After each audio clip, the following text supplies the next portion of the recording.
Uma das doutrinas mais importantes que as igrejas bíblicas precisam e devem ensinar e pregar é a da salvação. Afinal, porque o ser humano tem a tendência natural de fugir de Deus e não buscá-lo, e isso por causa da existência do pecado na história humana e também porque o pecado está impregnado na essência humana. Há a necessidade de que essa mensagem seja falada, pois o ser humano não pode salvar-se a si mesmo. E, sinceramente, possivelmente, nem esteja tão preocupado com essa realidade. Biblicamente, é Deus quem vem de encontro ao ser humano, para salvá-lo de seus pecados, do juízo divino e de uma posterior condenação eterna. Sim, salvação é uma doutrina bíblica que está intimamente ligada à doutrina da condenação. Podemos então perceber a urgência em se falar sobre salvação, e é sobre esse tema que nós falaremos nesta série de mensagens. E aí, você já está salvo de seus pecados? Você já parou para pensar nisso? Quando você ouve alguém que crê em Jesus falar sobre salvação, qual a sua percepção dessa pessoa ou do assunto? Muitos, por quem sabe ainda não crerem na Bíblia como palavra de Deus à humanidade, fazem pouco caso. Outros chacotam e outros ainda rotulam de malucas as pessoas que pensam nesses assuntos e falam sobre eles.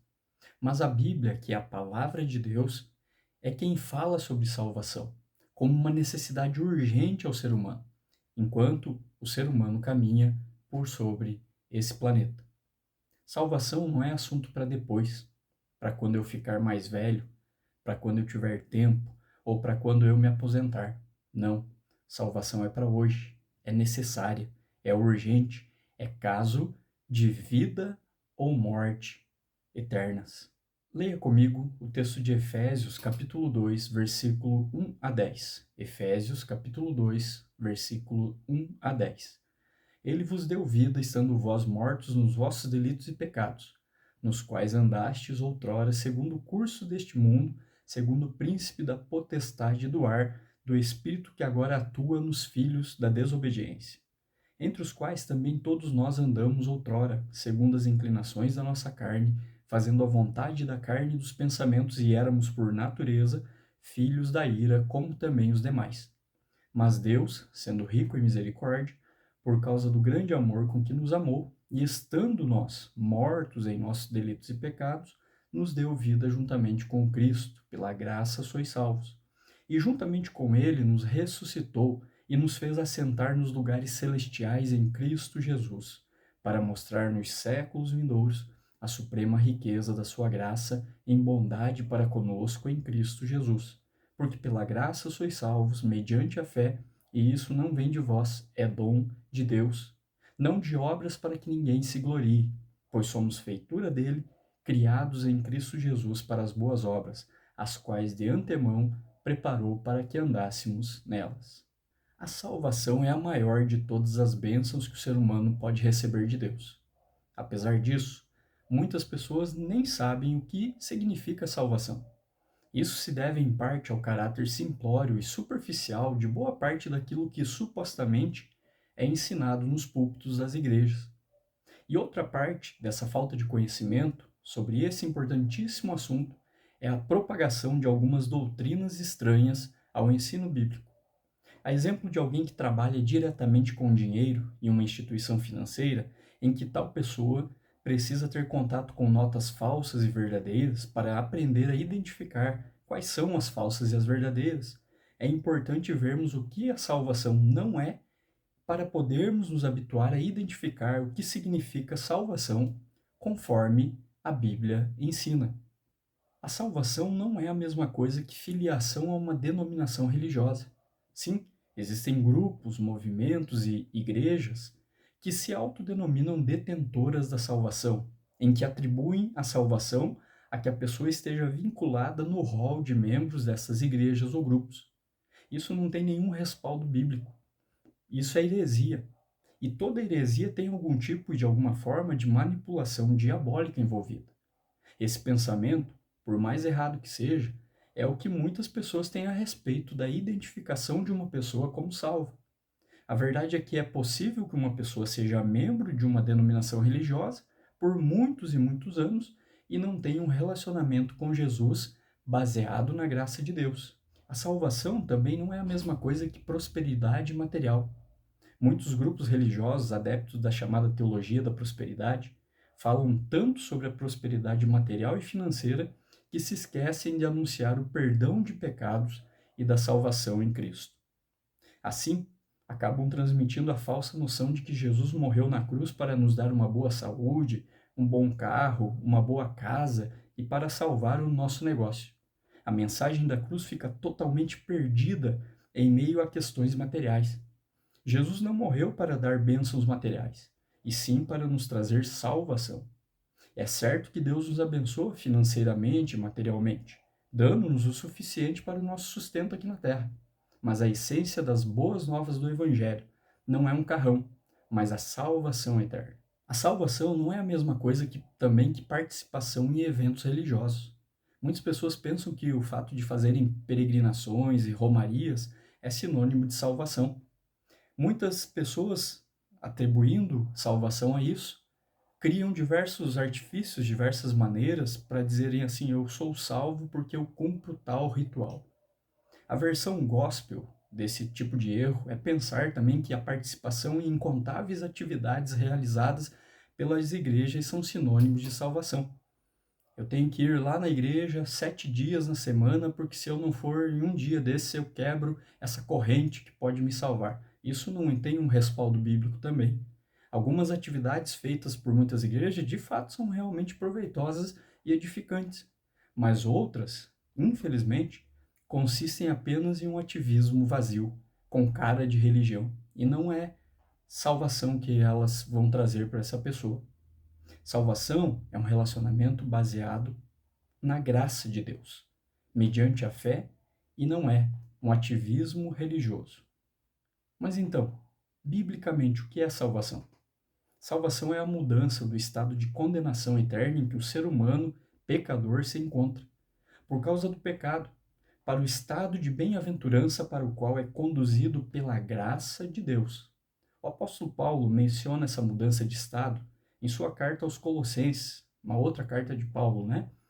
Lá no capítulo 1, versículos 13 e 14, quando ele diz assim: ele nos transportou para o reino do Filho do seu amor, no qual temos a redenção, a remissão dos pecados.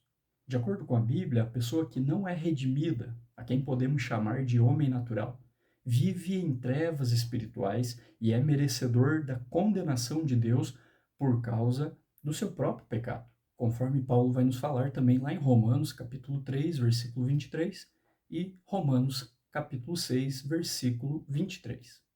O apóstolo Pedro, ele também menciona essa mudança de estado ao dizer em sua primeira carta, lá no capítulo 2, versículo 9, que vós sois raça eleita, sacerdócio real, nação santa, povo de propriedade exclusiva de Deus, a fim de proclamardes as virtudes daquele que vos chamou das trevas para a sua maravilhosa luz. Salvação é o ser humano passar do estado de trevas espirituais e condenação eterna para o estado da graça de Deus. Mas por que é que o ser humano precisa dessa salvação? A resposta é simples. Precisamos desesperadamente de salvação porque esta é a única maneira de termos nossa comunhão com Deus restaurada e também de escaparmos da condenação do inferno. A Bíblia afirma com muita clareza que todos os seres humanos são pecadores.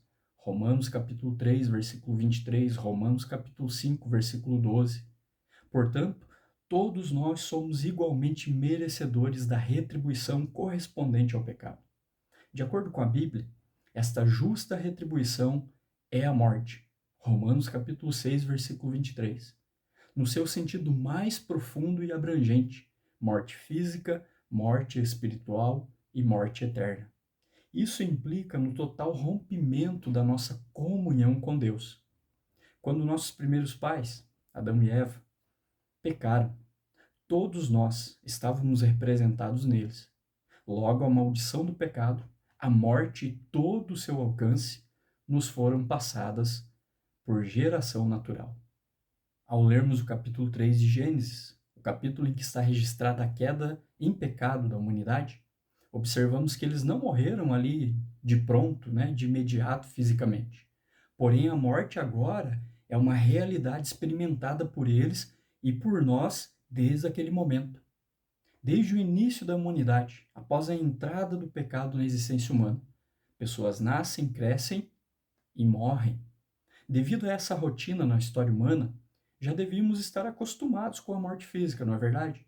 No entanto, ela continua sendo um motivo de tristeza e dor, possivelmente, provavelmente é o maior motivo de tristeza e dor que nós podemos enfrentar aqui nessa vida. Ela sempre nos abate, causando o mais profundo pesar. E isso se explica para o fato de que o ser humano foi criado para viver e não para morrer. A morte é uma invasora em nosso sistema. Por isso, sempre a vemos com estranheza e dor. O ser humano foi criado para desfrutar da vida abundante que Deus havia preparado para ele no jardim, em plena comunhão com seu Criador. O pecado, porém, fez com que o ser humano se tornasse merecedor da morte, que era o castigo previsto no caso de desobediência. Pela sua misericórdia, Deus não tirou a vida física de Adão e Eva imediatamente depois da realização do primeiro pecado. Ele permitiu que aquele casal vivesse por muitos e muitos anos depois disso e visse os seus filhos e netos. Contudo, no momento em que o primeiro pecado foi cometido, a morte entrou no mundo. Paulo começa o relato de Efésios capítulo 2 dizendo que ele, Cristo, vos deu vida, estando vós mortos em vossos delitos e pecados. O pecado provoca uma separação entre nós e Deus. Morte espiritual é exatamente isso, separação de Deus, conforme já nos diz lá no Velho Testamento o profeta Isaías, no capítulo 59. Certamente essa é a mais terrível de todas as consequências, pois Deus é a única fonte de toda luz, de todo bem, de toda vida, por isso quando estamos separados dele por causa do nosso pecado, entramos em um estado de morte espiritual. A reversão desse estado de morte para a vida que há em Jesus Cristo é o que chamamos, biblicamente, de salvação. A morte, como consequência do pecado, além de atingir nossos corpos e ser a separação de Deus, se estende até a eternidade. Afinal, quando se está separado de Deus, a fonte da vida, o que resta é morte em todas as esferas da existência humana, incluindo o futuro humano. A morte eterna é um dos ensinos bíblicos mais combatidos em nossa época. A mentalidade chamada pós-moderna de nossos dias não suporta a ideia de um castigo eterno. No entanto, a existência do inferno é um claro ensino bíblico. A pessoa que permanece espiritualmente morta durante toda a sua vida, que é o pecador que não recebe a salvação, vai para o inferno. Não. Inferno não é uma historinha para assustar crianças. É uma realidade que experimenta e experimentará, infelizmente, toda pessoa que permanecer morta espiritualmente, ou seja, que viver em desobediência nesta vida a Deus. A condenação ao inferno é o modo como a Bíblia descreve a realidade além-túmulo daqueles que morrem sem se renderem ao amor e à justiça de Deus que encontramos na pessoa de Jesus Cristo. Para descrever essa terrível realidade, a Bíblia muitas vezes vai usar uma linguagem figurada, em termos simbólicos que retratam os horrores da punição mais severa que se pode imaginar. No entanto, embora a linguagem seja figurada, ranger de dentes, lago de fogo e enxofre e outros símbolos que a Bíblia diz, o fato que ela descreve é uma realidade. O inferno é um lugar real, onde os que não forem salvos estarão eternamente separados de Deus. O próprio Senhor Jesus falou sobre essa realidade do inferno muitas vezes. Nós encontramos ele falando no Evangelho de Mateus em alguns momentos sobre o inferno, sobre a condenação eterna. Mateus capítulo 5, versículo 22, versículos 29 e 30. Mateus capítulo 10, versículo 28. Mateus capítulo 11, versículo 23. Capítulo 16, versículo 18. Mateus 18, versículo 9. E Mateus 23, versículos 15 e versículo 33. Alguns momentos em que Jesus fala claramente sobre essa realidade de uma pessoa que não se rende a Deus e vive em desobediência a Ele. Lá no fim, Como disse alguém, já no fim de uma vida sem Cristo, há uma condenação eterna. Então, diante dessa triste realidade que o pecado causou e continua causando ao ser humano, como a salvação acontece? A salvação, segundo Paulo escreve em Efésios, é um dom de Deus. É algo que ele dá de graça ao ser humano. Muitas pessoas pensam que serão salvas por fazerem coisas que elas julgam como certas e suficientes para que Deus veja e lhes retribua com salvação. Mas essa ideia não tem respaldo bíblico. Apesar de muitas pessoas pensarem assim, por se basearem em uma ideia equivocada de que a salvação é por mérito, entre a pessoa que pratica as obras e Deus, que seria supostamente obrigado por isso a oferecer a salvação a essa pessoa, biblicamente, quando Deus nos dá o que merecemos, ele nos dá a punição eterna. Afinal de contas, todos nós somos pecadores. Mas ao nos dar a salvação, ele não nos trata como merecedores dela, mas nos concede uma bênção a qual não temos direito. Esse é exatamente o conceito bíblico de graça de Deus. Paulo afirma isso quando ele escreve: pela graça sois salvos, mediante a fé, e isso não vem de vós. É um dom de Deus, não de obras, para que ninguém se glorie. Versículos 8 e 9 de Efésios capítulo 2.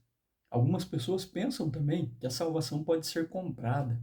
Esse tipo de pensamento equivocado se baseia na ideia de que quem dá salvação não é Deus, mas uma instituição religiosa ou a própria igreja. Ninguém pensaria em comprar de Deus a salvação, pois ele já tem tudo, ele não precisa do nosso dinheiro. Mas comprar da igreja, então seria uma alternativa mais viável e fácil. Essa prática ela foi muito comum na Idade Média, quando vendedores de indulgências saíam pela Europa vendendo documentos emitidos pela igreja, os quais supostamente asseguravam o perdão de pecados em troca de uma certa quantidade de dinheiro. A ideia era pagar na terra por uma bênção celestial a ser desfrutada depois na morte. Infelizmente, hoje em dia, muitos usam ainda o nome da igreja, o nome de Jesus, o nome de Deus, para, de diversas formas, venderem um pedaço no céu em troca de dinheiro. Mas, conforme Paulo nos ensina em Efésios capítulo 2, versículo 8, a salvação é um dom de Deus. Ela é oferecida de graça. Deus não cobra de nós pela salvação. Tudo o que precisamos fazer é aceitá-la pela fé que também é dada por Deus. A salvação, portanto, é a ação de Deus que nos tira do império das trevas e nos conduz graciosamente ao reino do seu Filho, Jesus Cristo. Essa salvação oferecida graciosamente por Deus em Cristo é a única solução para o problema do pecado e o único recurso dado por Deus para que o homem não seja condenado ao inferno, mas desfrute da eterna e gloriosa comunhão com Ele. Você já está salvo? Não? Você acha que não corre perigo diante de Deus por causa do pecado? Só que o que a Bíblia ensina é que todos nós, sem conhecermos a Deus, estamos em um grande perigo. Portanto, hoje, ainda é tempo de reconhecer Jesus como Senhor e Salvador da sua vida e receber de graça a bênção da salvação.